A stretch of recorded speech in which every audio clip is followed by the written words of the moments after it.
Hey, what's up mga ka-adventure? For today's video, tara samahan nyo ako mga ka-adventure at tayo magtungo sa bilihan ng kalusklusan. Tagal na rin tayong hindi nakakain ito, kaya tara, samahan nyo ako. Wala akong maulam sa bahay, bigla akong naisipan na dito na lang ako magpunta kasi napakasarap yung mga paninda nila dito.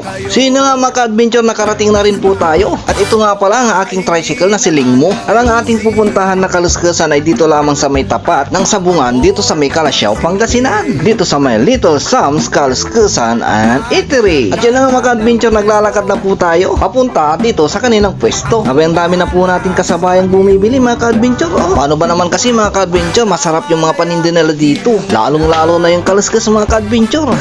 Ay, yummy! Mayroon din po silang mga iba't ibang lutong ulam na binibinta dito mga ka-adventure. Madami ka ditong pwedeng pagpipilian. Mayroong sisig, binagoongan, pinapaitan, at napakarami pang ibang mga ka-adventure. I-shout out nga pala natin yung mga staff nila dito. Ayun o, parang nagulat pa si ate o.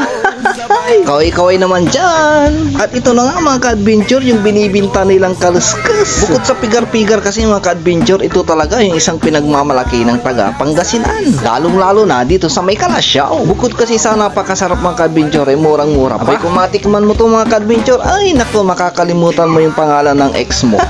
Ay naku naman yan. Along the highway lang to mga ka-adventure, tapat ng Sabungan dito sa may Calasiao, papuntang highway Calasiao. Sigurado mga ka-adventure, pagpunta mo ng Dagupan, nadadaanan mo to. At ito pa matindi mga ka-adventure, ani sabaw dito. Naku mga ka-adventure, sabaw pa lang, ulam na.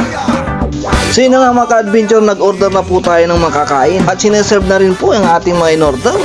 Mainit-init pa yung sabaw, natatakam na naman ako mga ka-adventure. Tapos lagyan pa natin ng onion leaves.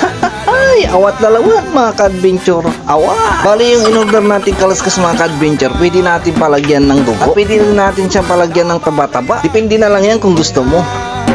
Ayun o, kaya tara mga ka-adventure, kain na po tayo. Unang kagat, kaluskad agad. Sana all.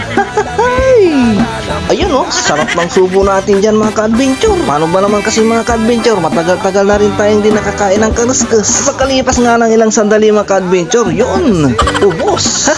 Parang dinaanan lang ng bagyo mga ka-adventure.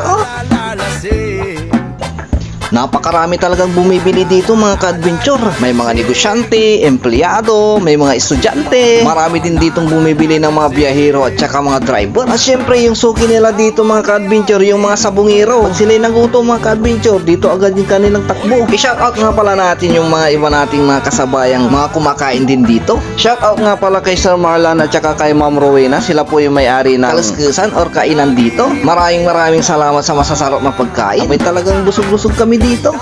Sigurado babalik kami dito para tikman yung mga ibang paninda nyo dito. Kaya kung naghahanap po kayo ng murang-murang makakainan, lalo-lalo ang kaluskus, harap na dito sa may Little Sam's Kalusklusan Eatery.